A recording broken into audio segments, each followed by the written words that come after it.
Sehat semuanya? Ya gua enggak ya. Malum lah lagi bulan Ramadan, jadwal manggung lagi banyak. Banyak di cancel, ya Allah. Stres gua. Tapi ya zaman sekarang yang namanya sehat itu susah. Kalau sakit mah gampang gitu.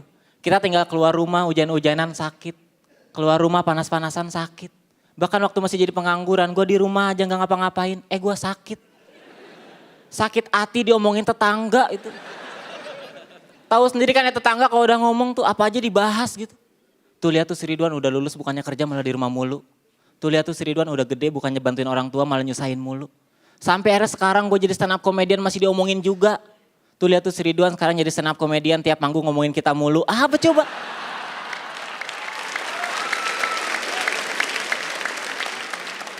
Sakit loh hati gue. Hati gue tuh lembut. Tapi ya jujur buat hidup sehat tuh susah. Apalagi gue ini seorang perokok. Bagi gue rokok itu adalah gaya hidup. Makanya kalau ada yang bilang rokok membunuhmu gue gak takut. Karena rokok buat gaya. Kalau mau bunuh ya bunuh aja. Toh percuma juga gue hidup kalau mati gaya.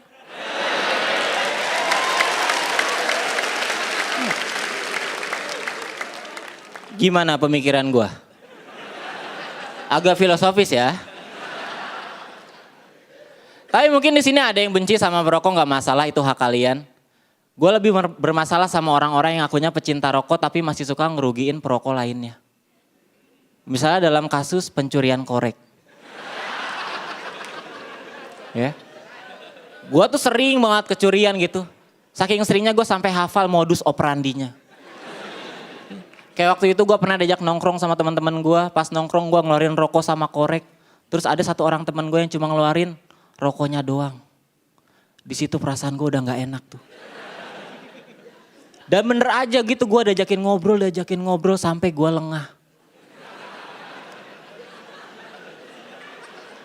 Ih.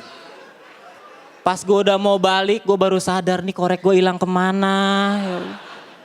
Perasaan tadi di atas meja dah. Apa jatuh ke kolong ya? Itu gue cari-cari nggak ada. Gue miss call nggak aktif. Gue mau nanya temen gue juga nggak enak, takut tersinggung ya kan. Masa cuma gara-gara korek doang kami berantem sih. Akhirnya yang bisa gue lakuin apa coba? Ya udahlah ikhlasin aja gitu. Padahal ya yang jadi masalah adalah ketika gue udah ikhlas beberapa hari kemudian gue nongkrong bareng lagi sama temen gue. Terus gue ngeliat ada orang yang koreknya mirip sama kayak gue. Kan gue jadi curiga ya. Korek kayak kenal nih.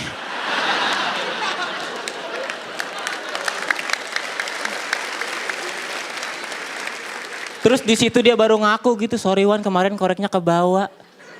Kirain punya gua. Habis pas gua pegang-pegang rasanya sama lah. Alasan macem apa itu? Kata gua sini balikin. Pas gua lihat buset abis. Lu pakai apa lu minum? Gua pakai Wan. Pakai minum, buset.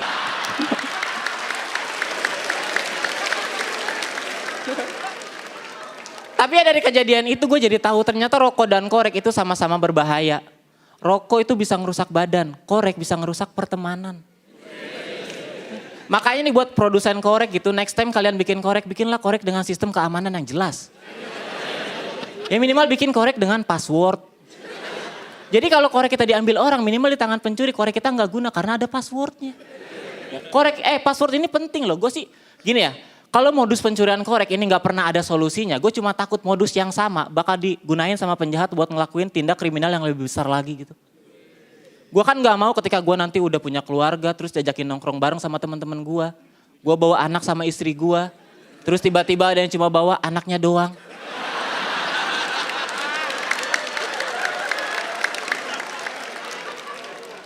Terus gue diajak ngobrol sampai gue lengah. Pas udah mau balik gue baru sadar istri gue kemana ini. Perasaan tadi di atas meja deh. Apa jatuh ke kolong ya? Gue cari-cari gak ada. Gue mau nanya temen gue juga gak enak, takut tersinggung. Masa cuma gara-gara istri kita berantem sih? Akhirnya yang bisa gue lakuin apa? Ya udahlah ikhlasin aja gitu.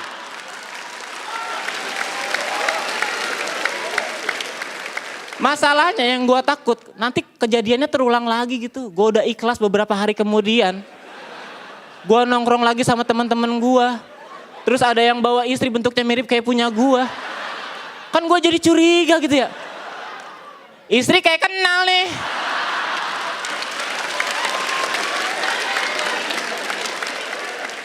Terus di situ dia baru ngaku gitu. Sorry Wan, kemarin istrinya kebawa. Abis pas gue pegang-pegang rasanya sama.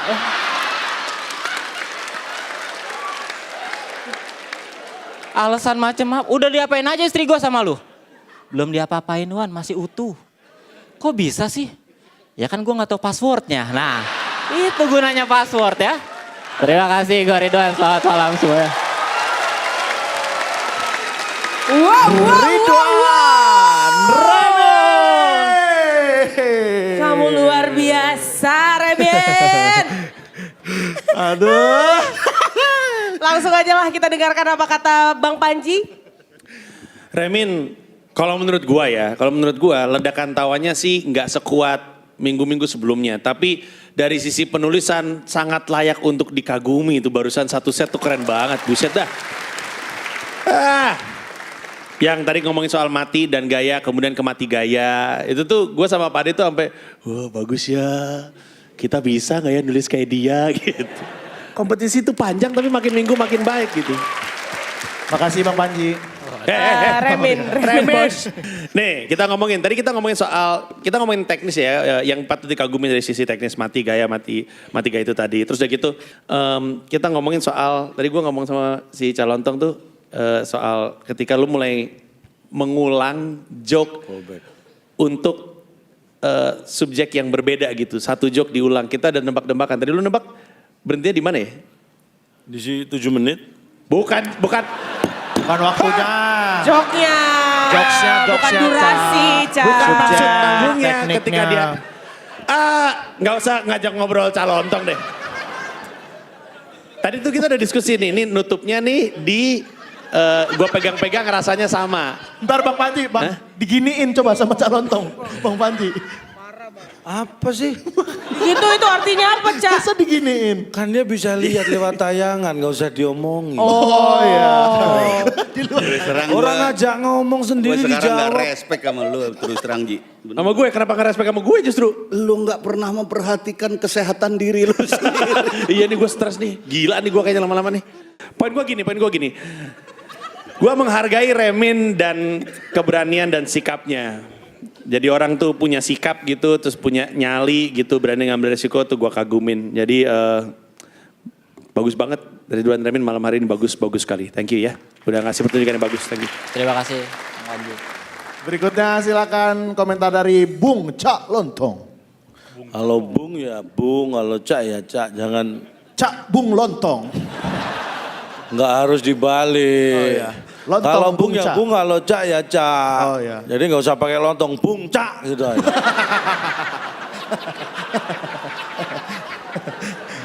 Wah baru kali ini dia marah-marah ya. Apa ketawa? Kameramen ketawa. Masa Lihat, gak boleh Masa ketawa? nggak boleh, Ca? Sampai botak palanya loh ketawa mulut. Tadinya gondrong loh dia. Kayak ngerti. Baik Ridwan, ini luar biasa menurut saya. Biasanya yang namanya callback itu kan satu punchline-nya atau satu idiom. Ini satu cerita loh callback semua. Hanya, ya kan? Satu beat. Dan itu durasinya ada 1,5 menit, 2 menit ada kali tadi ya?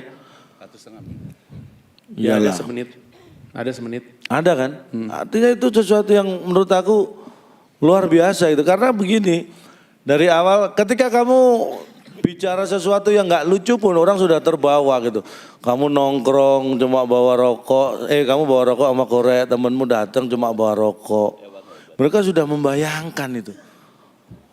Jadi apa maksud saya begini, apa yang kamu sampaikan itu diikutin orang, diikutin dalam arti ingin mengetahui kelanjutannya apa. Ini yang susah dan menurut saya itu luar biasa.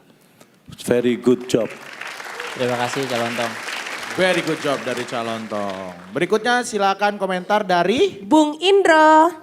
Buat saya kamu memang sudah mengagumkan. apalagi soal prinsip. Saya cuma pengen mengingatkan, ini cara berpikir. Ketika kamu punya prinsip terhadap hal-hal politik misalnya, apapun misalnya. Tapi ada satu prinsip yang kira-kira mungkin kita semua sebagai penampil di sana, sebagai public figure, yang perlu kita pikirkan juga untuk kemaslahatan semua, bukan hanya golongan ya. Rokok misalnya. Ini yang tadi dikatakan bahwa tidak boleh apa segala macam. Kayaknya saya lebih memilih bukan karena dilarang, bukan karena tidak boleh. Tapi ini adalah norma umum. Sama seperti misalnya kamu punya beat soal perempuan. Bagaimanapun juga perempuan punya norma-norma tertentu yang kayaknya kita juga nggak boleh melecehkan itu gitu. Dan hanya karena itu saya nggak bisa kasih kompor gas. Walaupun sebetulnya kalau tidak ada itu kamu kompor gas banget. Terima kasih, keren banget, bagus banget. Terima kasih Pak Dendro.